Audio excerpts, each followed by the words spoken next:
High and low சேனலை மறக்காம subscribe பண்ணிருங்க அண்ட் மறக்காம பெல் பட்டனையும் கிளிக் பண்ணிருங்க. Hello all welcome to my channel. இன்னைக்கு எபிசோடுக்கான தேர்ட் ப்ரோமோ போட்டாங்க.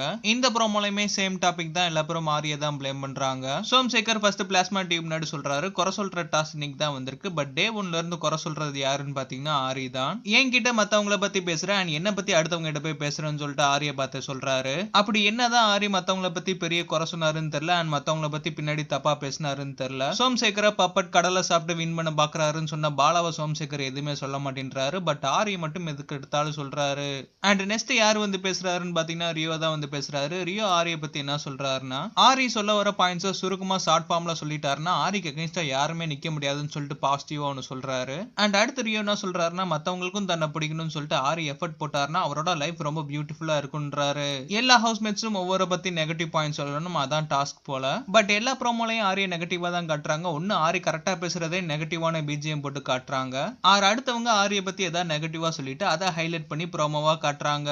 ஃபைனல்ஸ்க்கு இன்னும் 1 வீக் தான் இருக்கு. அதுக்குள்ள பாத்தீங்கன்னா ஆரியோட சப்போர்ட்டை குறைக்கணும் அண்ட் ரியோக்கு சப்போர்ட்டுக்கு இன்க்ரீஸ் பண்ண பாக்குறாங்க.